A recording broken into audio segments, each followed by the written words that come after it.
¿Cómo están ustedes? Buenos días. En primer lugar, agradecer al programa Estudios de Lexicografía, en particular al Instituto de Investigaciones Lingüísticas, por permitirme compartir con ustedes este acercamiento a la lingüística forense. Es una gran satisfacción para mí ver que vamos por el 11º coloquio de los estudios de lexicografía, es decir, una actividad que vino para quedarse, y eso es hacer universidad. Felicito a los organizadores y a todos los colegas, unos exalumnos míos, otros no, que están al frente del programa y todas las actividades de investigación de la Escuela de Filología y del INIL también. Les he entregado una hojita que, por un lado, tiene, digamos, los planteamientos que voy a realizar, y por el otro, el corpus propiamente, ¿verdad? El corpus que analizo. Esta investigación forma parte de una más grande, que analicé 3 corpus, por razones de proteger la integridad de las personas, inclusive de las instituciones. Pues he cambiado los nombres, pero cualquier parecido no me culpa, ¿verdad? Acercamiento a la lingüística forense. Mi primer acercamiento al ámbito de la lingüística forense se dio con ocasión del atentado de la Penca, Nicaragua, el 30 de mayo de 1984, cuando se nos solicitó a don Adolfo Concella, a don Enrique Margerí y a un servidor que tratáramos de identificar sobre la base de unas grabaciones la autoría de ese atentado. Hicimos un estudio, como todo era según nuestras competencias auditivas, ¿verdad? Y competencias también en cuanto a formación, pero no contábamos con instrumentos para hacerlo. Lo hicimos y lo mandamos a Madrid. Ahí tocó a Antonio Quilis hacerlo, que yo lo había traído aquí en su momento. Entonces me dice, usted fue el causante de que yo tuviera que interrumpir mis vacaciones, porque ahí cuando el gobierno le solicita algo, entonces tú hizo el estudio y coincidió con nosotros que hemos hecho, ¿verdad? Entonces ese fue mi primer acercamiento. Después de eso, tuve oportunidades para realizar estudios de textos jurídicos como escrituras, testamentos, pagarés y documentos de índole legal con implicaciones de esa naturaleza. Hay un estudio que publiqué en Cañina que se llama Puta en el español de Costa Rica, a propósito de un procedimiento ordinario especial administrativo, Cañina 35, número 2. Y ese estudio sirvió en su momento lo utilizó una jueza, Rosaura Chinchilla, y ahí se salvaron unos cristianos, ¿verdad? Porque los habían acusado penalmente, y a partir de eso ella emitió, ese fue uno de los documentos, emitió su sentencia que los liberó de la condena. Un documento que lo titula Peritación Lingüística, actante, caso actante primero, caso actante segundo. Actante primero y actante segundo sustituye a nombres propios. Entonces el acercamiento fue muy accidental, ¿verdad? No fue una preparación mía a propósito para tal fin, sino requerimientos. Y entonces la idea mía de compartir con ustedes esto es para que veamos que hay un nicho de trabajo importante para los lingüistas, también para filólogos, ¿verdad? Que tomen esto como una especialidad, porque es una especialidad, ¿verdad? Y por otro lado, también que instituciones como la de nosotros, la Universidad de Costa Rica, la definió don Claudio Gutiérrez como conciencia lúcida de la patria, ¿verdad? La Universidad de Costa Rica tiene que ir a la avanzada para proponer soluciones para el país. Y entre esos hay un requerimiento, creo yo, de una especialidad en este campo. Con la frase lingüística forense se designa una rama de la lingüística aplicada, que sobre la base de las teorías, métodos y conocimientos de la lingüística general, y al igual que la de la lingüística interdisciplinar, como la sociolingüística, dialectología, lingüística de texto, lexicografía y semántica, lingüística cognitiva, la pragmalingüística, etc., tiene como propósito estudiar problemas relacionados con el ámbito jurídico y judiciales del derecho. Dejo otras cosas, pero ustedes tendrán la oportunidad de consultar el texto si lo tienen a bien. No corre.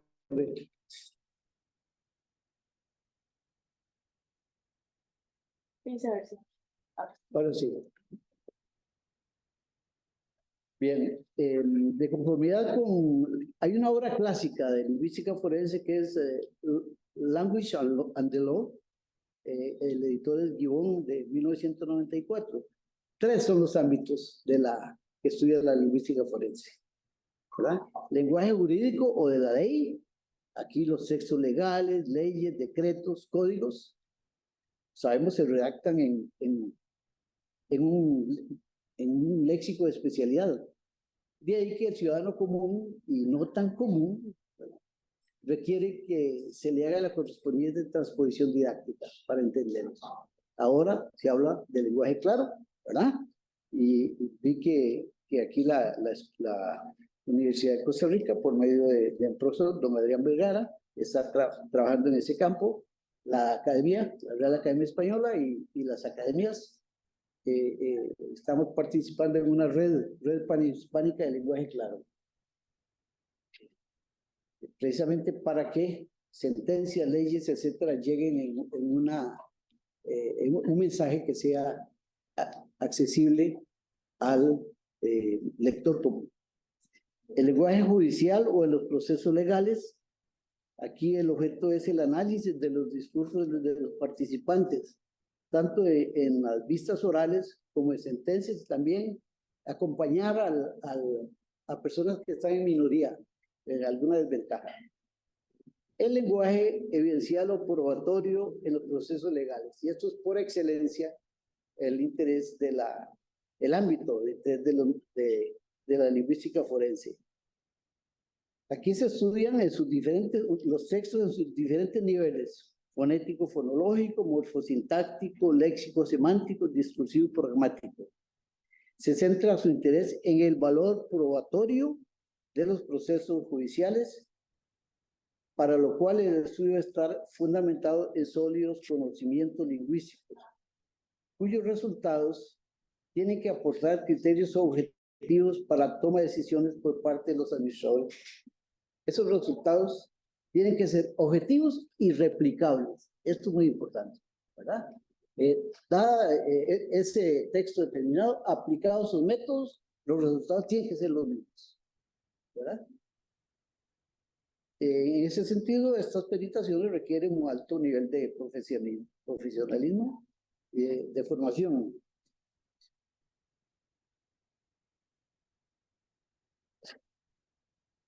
Es el componente léxico en la peritación lingüística forense.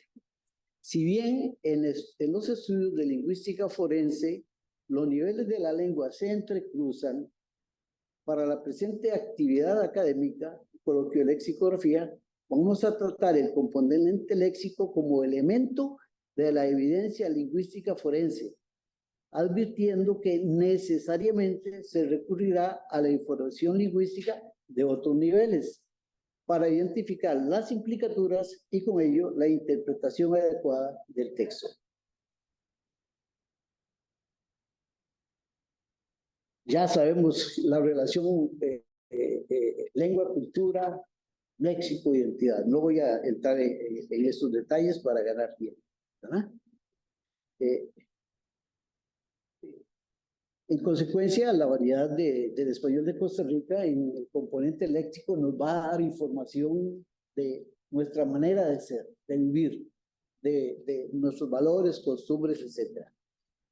En este sentido, un elemento lingüístico debe estudiarse, interpretarse y valorarse, por ejemplo, la palabra ministro en la variedad de lengua correspondiente. Esto es, en qué situaciones, el por qué y para qué recurren a ella, por ejemplo, hablantes del español de Costa Rica.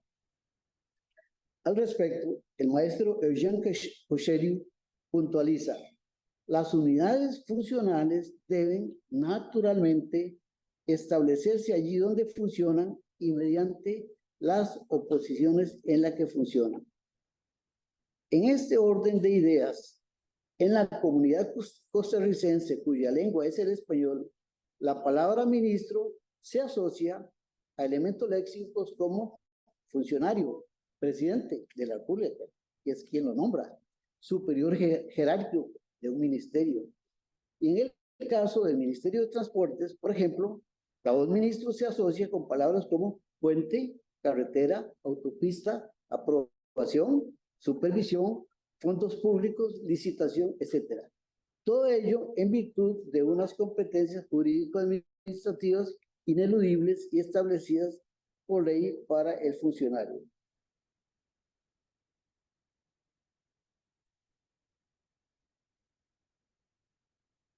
De la palabra al enunciado, la estructura básica de la oración, sujeto, predicado, complemento. Bueno, esto no voy a entrar a esto porque todos ustedes es bien conocido eso, ¿verdad?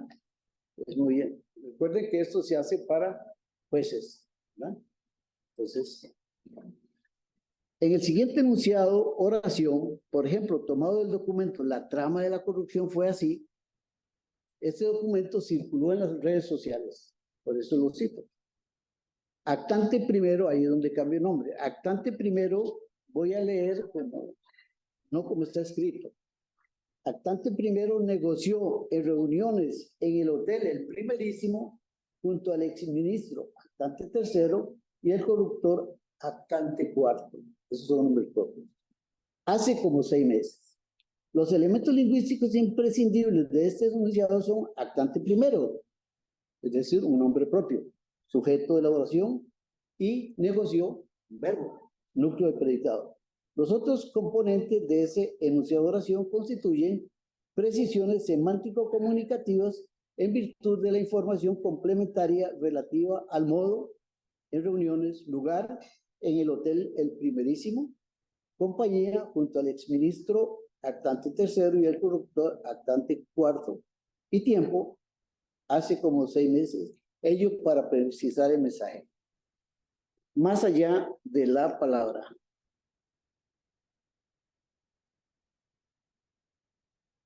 En la comunicación humana por lenguas naturales, como la española, por ejemplo, no siempre existe coincidencia entre lo que literalmente se dice y lo que se quiere decir. Sabemos nosotros que una cosa, digamos, hay un enunciado, pero hay que leer las implicaturas, ¿verdad? Por ejemplo, mi vecino es gitano, pero no roba. ¿Qué digo yo ahí? Bueno, que es una excepción, que los gitanos roban, ¿verdad? O tengo 5 hijos, el menor es alto, los otros son pequeños. En este orden de ideas, la comprensión total de un significado va más allá de la palabra, de la lengua como código, más allá de la lectura literal.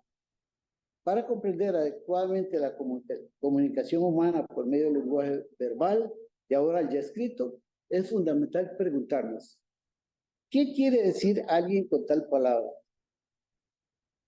¿Qué es lo implícito en la comunicación? ¿Cómo va a entenderse un mensaje o un vocablo en cierto contexto? ¿Cuándo es apropiado o inapropiado un mensaje o una palabra? ¿Qué es cortés o descortés? ¿Qué afecta la imagen del interlocutor? ¿La amenaza o la promueve? ¿Cuáles son las normas comunicativas en el entorno social? Ya ustedes saben mejor que yo que estamos en el campo de la pragmática. En esta misma dirección, Sicurel acota: el discurso está siempre empotrado en un contexto más amplio. Una producción textual, llámese enunciado como unidad mínima del discurso, párrafo o texto, para su adecuada intelección se debe trascender la mera literalidad. En especial, tener en cuenta que los elementos lingüísticos están en relación con el entorno sociocultural de la comunidad de habla correspondiente. De conformidad con lo anterior, el enunciado actante primero negoció en reuniones en el Hotel El Primerísimo junto al exministro actante tercero y el productor actante cuarto hace como 6 meses. No solo debe interpretarse literalmente, sino también desde el texto como un todo y de conformidad con el contexto situacional comunicativo. Aquí les adelanto, ya desde el 2004, como neologismo,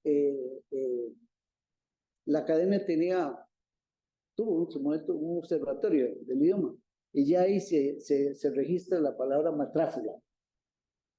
Y luego aquí la verdad social que sustenta las paremias de uso en la comunidad de habla costarricense que tiene el español como lengua materna, dime con quién andas y te diré quién eres, o el que con lobos anda, aullar aprende.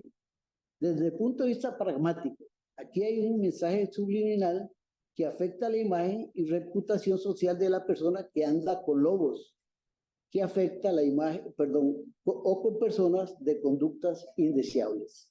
De igual manera, no puede pasar inadvertido el contorno extralingüístico que implica la condición de ser la cabeza máxima de un ministerio, en lo que respecta a sus funciones y deberes administrativos jurídicos estatuidos institucionalmente, por lo cual viene a ser el funcionario negociador como pieza fundamental de este trama.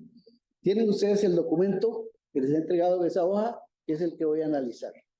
Está enumerado de 1 a 29.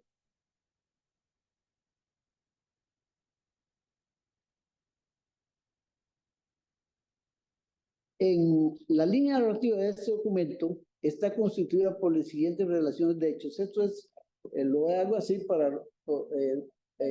por la correspondiente transposición didáctica, el destinatario, ¿verdad? Son jueces.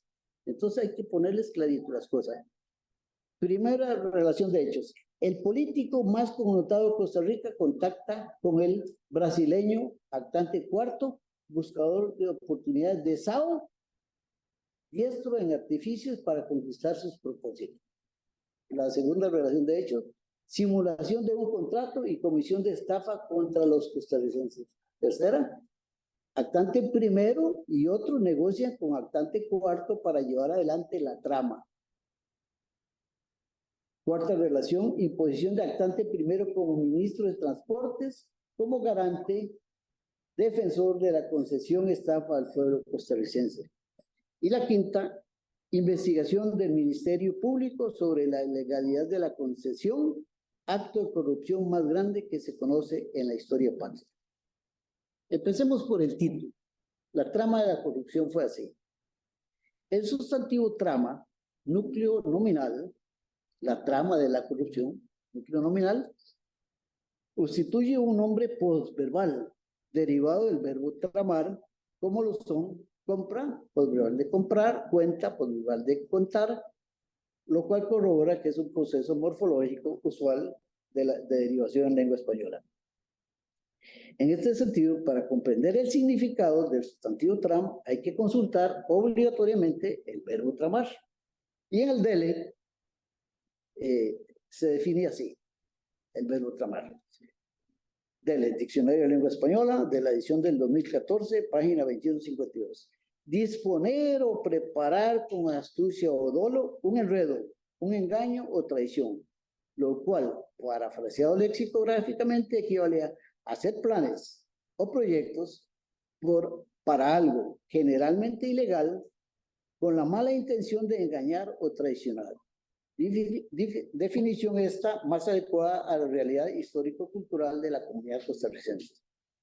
Trama, sustantivo postverbal del verbo tramar, se define como disposición o preparación con astucia o dolo de un enredo, un engaño o traición. En los estudios modernos del lenguaje, permito aporto apenas, se suelen clasificar los predicados por el número de sus argumentos. De modo que el verbo tramar y en consecuencia el sustantivo trama tiene un argumento, agente, alguien trama. Su trama, la trama de él, y en su condición de verbo transitivo, otro argumento, argumento objeto. Alguien trama algo. Y lo mismo, el sustantivo trama tiene su argumento, que es la trama de corrupción. En resumen, el mismo título implica dos argumentos, agente y objeto, lo cual conlleva ya en el texto como un todo necesariamente a desarrollar con precisión incuestionable los argumentos en referencia, el agente y el objeto. Es decir, alguien o algunos traman algo. Ese algo, como se demostrará más adelante, es una estafa al Estado costarricense. Entre ese alguien o algunos, argumento, agente del verbo tramar y del sustantivo trama, se cita explícitamente al actante primero en calidad de ministro de Transportes, tal como se demostrará más adelante.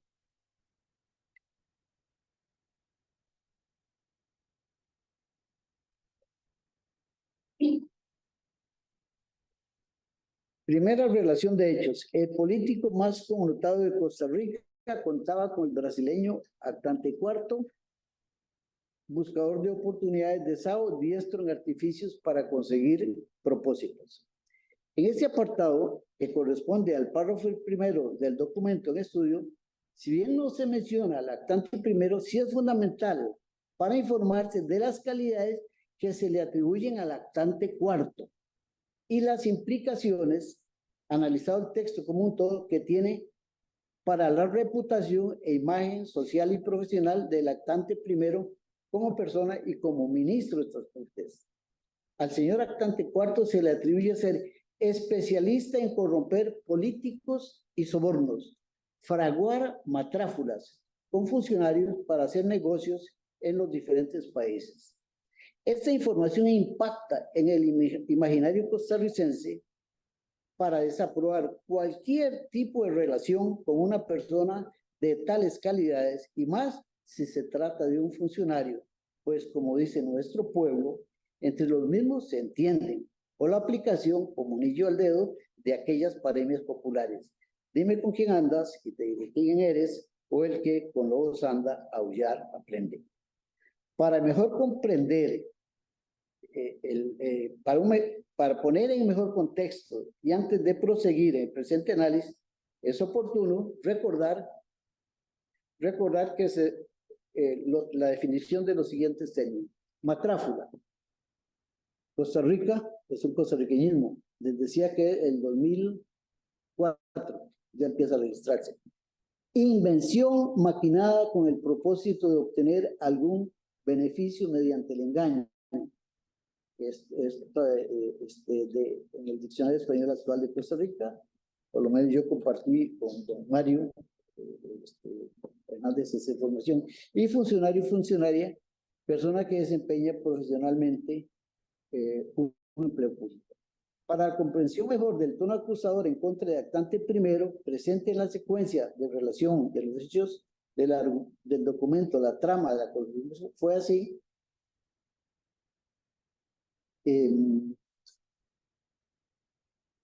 Es de vital importancia detenerse en una de las calidades de actante cuarto, al que dice especialista en fraguar matráfulas con funcionarios para negocios en diferentes países. Bueno, me dice don Sergio que ya se me está terminando el tiempo, entonces nada más paso a las conclusiones. Cada una de las secuencias que les cité las he analizado, ¿ah? Y por lo menos ustedes han podido observar que en toda esa argumentación hay que recurrir constantemente, podemos recurrir al componente léxico y a ver el significado de las palabras y su contextualización. Voy a pasar a las conclusiones. Con gusto, si alguno tiene interés en el texto, yo se lo hago llegar. Además, entiendo que va a estar colgado también. Entonces paso a las conclusiones.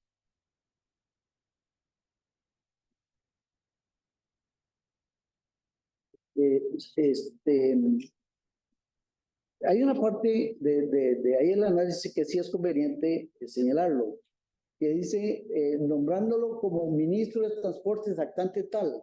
Entonces ahí se dan los fenómenos de topicalización, ¿verdad?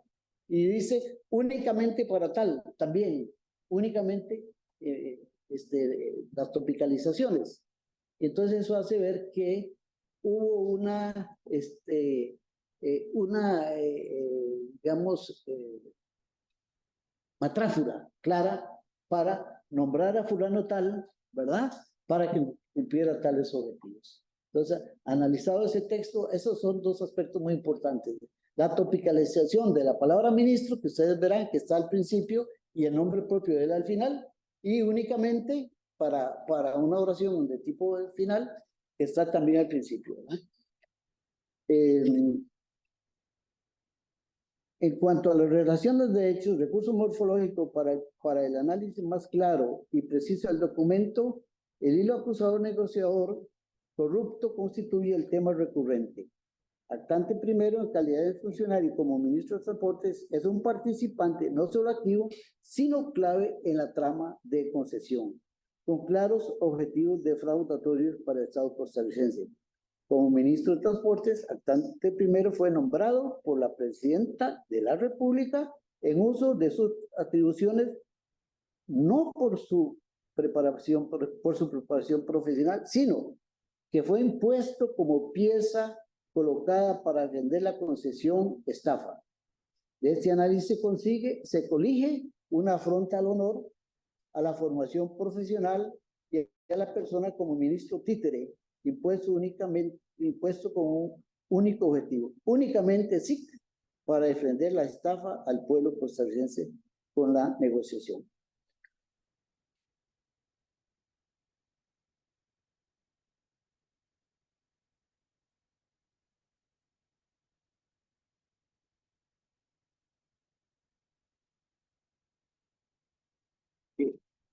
Concluyo este yo con una cita. En el flujo del contexto es la imaginaria visión del mundo construida culturalmente, convencionalmente y mutuamente propuesta, la que proporciona puntos de referencia estables para la interpretación del discurso. Muchas gracias.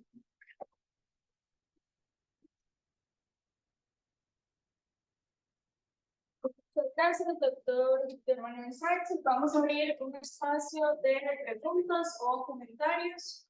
Pueden levantar la mano si tienen alguna consulta y después lo pueden. Bueno, está muy claro. Sí, Carlos. Sí. La primera es en cuanto a formación. Me pregunto si la gente que estudia filología y lingüística, además de tener una sólida formación, obviamente, en las áreas de análisis de la lengua, sociolingüística, gramática, además, necesitaría algo más en su formación para entrar en el campo del peritaje lingüístico. Esa es la primera. Y la segunda, ¿cómo se le comunica, suponiendo que es un juez, una jueza la que se presenta esto?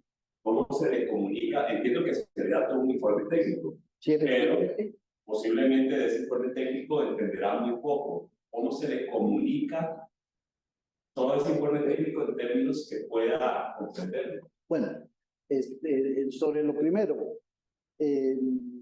la lingüística forense constituye una especialidad sobre, digamos, la formación que usted recibe en facultad, ¿verdad? Entonces, usted, en ese sentido, yo creo que es importante que la Universidad de Costa Rica envíe a alguien que haga un doctorado. La Universidad de Granada tiene un departamento bueno en ese campo, ¿verdad? Y la Universidad Anglosajona tienen experiencia en ese campo. Pero en el área español, la de Granada, creo yo que es pionera, ¿verdad? Entonces, es una formación general en ese campo, pero y la formación que ustedes reciben aquí es muy buena. No piensen que hay que salir afuera para que vean. Y cuando uno sale afuera, se da cuenta, de verdad, gracias a mis maestros, ¿no? Y yo tuve yo soy de la primera generación de lingüistas que se formaron aquí, ¿verdad? Yo fui alumno de don Jack Wilson, que fue el que fundó ¿verdad? Y entonces en esa época todo era transformacionalismo, ¿verdad? ¿Eh? Hey, fui a hacer el doctorado y no piense que estaba en condición de desventaja con otros. Lo mismo yo sé que pasó con Sergio, con Antonio, con Anet, con todos, con ustedes, todos, ¿verdad? Los que hemos salido. Entonces hay una buena formación. Y lo demás es una especificación que creo que hay que hacerla, ¿verdad? Y por otro lado, ¿cómo se le llega al juez, ¿verdad? Con esto, porque el hecho de que haya tenido que sustituir nombres propios, por eso complica, pero tienen que saber que ahí van nombres y apellidos. La vía esa, por ejemplo, yo le puse por ahí, vamos a ver si me lo encuentro. Bueno, el hotel es primerísimo, ¿verdad? Imagínense, ¿sí? Y luego era por la carretera aeropuerto San Juan Santo Mario a San Moncho de la Villa. Así se llama la carretera, ¿eh? No puedo por esas razones, ¿verdad? Pero el juez sí los sabe cuáles son. Entonces hay más posición. Además, él tiene a mano todo el expediente, ¿no? Además, uno va a vistas orales, ¿verdad? A los juicios. Y entonces ahí tiene la oportunidad de preguntarle si algo no quedó bien o no quedó claro, ¿verdad? Pero hay que esforzarse en que sea un lenguaje accesible a ellos, ¿verdad? Y hay una cosa, que nunca, si alguno hace eso, nunca hagan un trabajo complaciente. Nunca. O sea, si a ustedes los contrata A, no hagan ese trabajo para complacer a A, que fue una de las cosas que yo pude observar. No, háganlo profesionalmente y que sea replicable. Eso es muy importante. Que teniendo en cuenta sus documentos y los métodos que usted utilizó, se llegue a eso, ¿verdad? Y ahora hay esa tendencia del lenguaje claro. Entonces, hacer un esfuerzo más. Esa dirección. Carlos, gracias. Muchas gracias, Felipe, por esta charla. Nada más que una observación que hace varios años el doctor dio una plenaria, ¿verdad?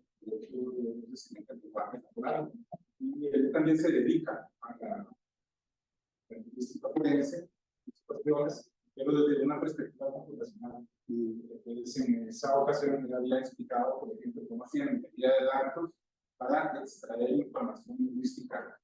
Claro, cuando se trata, por ejemplo, de datos de un banco, en una situación actual, ¿verdad?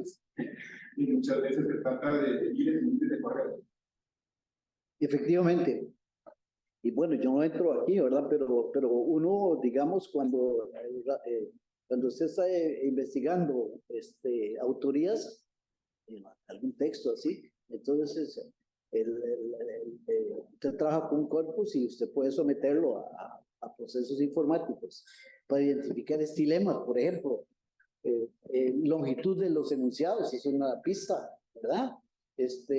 Tipo de oraciones, si son simples o si hay subordinaciones, etcétera. Entonces son pistas ahí que le dan para ver que hay un estilo, ¿verdad? Entonces, decir si se trata del mismo autor. ¿En serio? Sí, yo iba a aplicar algo similar a lo que planteó Carlos, esa misma línea. Nada más para complementar, de acuerdo a su experiencia, los servicios profesionales para interpretación, peritaje lingüístico forense son muy reducidos en nuestro país. Bueno, una vez que usted tiene un nombre, le llueve. Esa es la verdad. Sí, sí. Y le llueven, ¿verdad? O lo buscan, ¿verdad? Entonces hay que hacérselo.